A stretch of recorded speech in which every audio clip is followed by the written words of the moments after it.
क्या कह रहा है, वेरी वेरी इंपोर्टेंट है क्वेश्चन नंबर 6।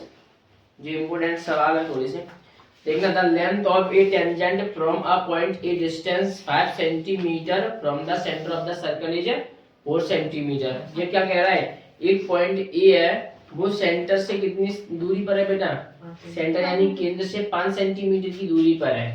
देखना एक सर्कल है, ठीक है, ये सेंटर है, ये सेंटर से ए पॉइंट है कोई, ये यहाँ से यहाँ तक कितनी डिस्टेंस पर है बेटा, 5 सेंटीमीटर की डिस्टेंस पर है। ये सेंटर को क्या दे दिया मैंने, ओ नाम दे दिया। और एक क्या कह रहा है वो, from the centre of the circle is 4 centimetre, length of tangent from a point A. और एक पॉइंट ए से, इसी पॉइंट ए से जो टेंजेंट है ना, वो कितनी है, टेंजेंट की लेंथ कितनी है बेटा, कितनी है, 4 सेंटीमीटर है। कितनी है, 4 सेंटीमीटर है, यहाँ से लेकर यहाँ तक। इसको नाम दे देते हैं हम लोग क्या, पी। अब ये बताना है बस इसमें, ये कितनी है, 4 सेंटीमीटर है। अब वो क्या कह रहा है, find the radius of the circle. Circle की क्या होता है ना तुम्हें, रेडियस या वृत्त की त्रिज्या ज्ञात करना है तुम्हें। क्या निकालनी, वृत्त की त्रिज्या। देखना ये क्या है, वृत्त की त्रिज्या है कि नहीं यहाँ तक। वृत्त की त्रिज्या स्पर्श रेखा पर क्या होती है, लंब होती है कि नहीं होती, यानी कि जो रेडियस होती है वो टेंजेंट पर कैसी होती है, परपेंडिकुलर होती है। तो यहाँ पर कितने डिग्री का एंगल बनाएगी, 90 डिग्री का एंगल बनाएगी कि नहीं बनाएगी। तो ये 90 जी हो गया, तो इसका मतलब परपेंडिकुलर जी हो गया, बेस ये हो गया, और हाइपोटेनियस ये हो गया कि नहीं हो गया, यानी कि लंब, आधार और कर्ण। नहीं आया समझ में, तो कौन सी थ्योरम लगानी पड़ेगी, और ये निकालना है तो ओपी पाइथागोरस थ्योरम लगा दो और निकाल दो इसको फटाफट से। निकाल पाओगे कि नहीं निकाल पाओगे, तो करके दिखा दो फिर क्या है, इसको जल्दी से स्टार्ट कर दो। अब तुम्हारा हो गया टाइम ओवर। अब देखो इधर, देखिए इसमें क्या क्या दिया हुआ है तुम्हें, कितने लोग, 1 2 3 लोगों ने करके नहीं दिखाया है।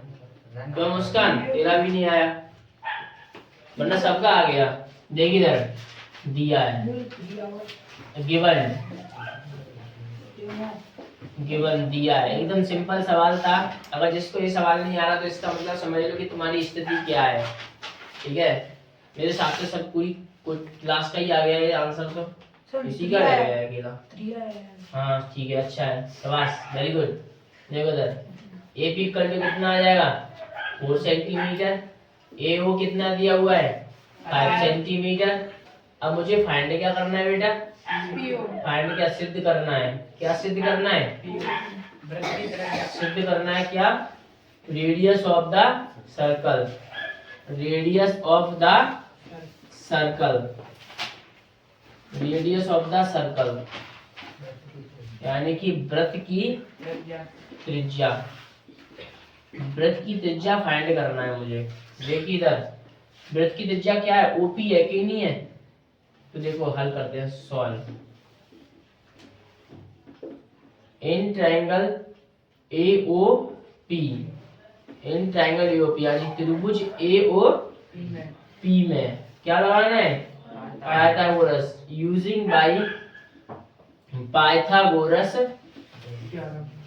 Pythagoras theorem. देखो पाइथागोरस प्रमेय से, पाइथागोरस प्रमेय से कौन बताएगा, पाइथागोरस प्रमेय आदित्य बताएगा। बताओ आदित्य। कर्ण बराबर लंब प्लस कर्ण का वर्ग बराबर लंब का वर्ग प्लस आधार का वर्ग। शाबाश, होशियार हो गया तू तो। Hypotenuse square equal to perpendicular square plus base square.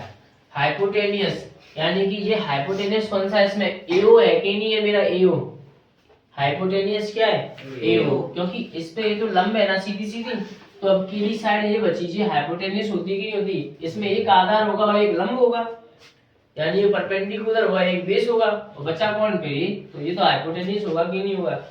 तो हाइपोटेन्यूज कितना है, 5, 5 का स्क्वायर। परपेंडिकुलर क्या है, जे निकाल लो, ओपी निकालना है ना मुझे, तो ओपी स्क्वायर। बेस कितना है मेरा, ए बी है, ए पी है ना, वो कितना है 4। 5 का स्क्वायर कितना होता है बेटा, 25। ओपी स्क्वायर, 4 का स्क्वायर कितना होता है 16।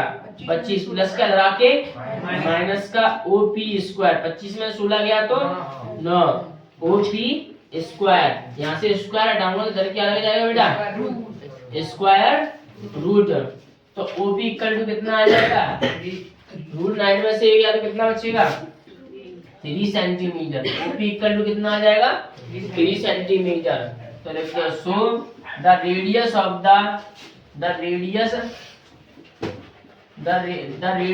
द सर्कल कितनी दी हुई है OP इक्वल टू 3 सेंटीमीटर। अतः वृत्त की त्रिज्या R बराबर या OP बराबर वृत्त की त्रिज्या OP बराबर कितनी दी है बेटा 3 सेंटीमीटर। नोट कर लीजिए इसको।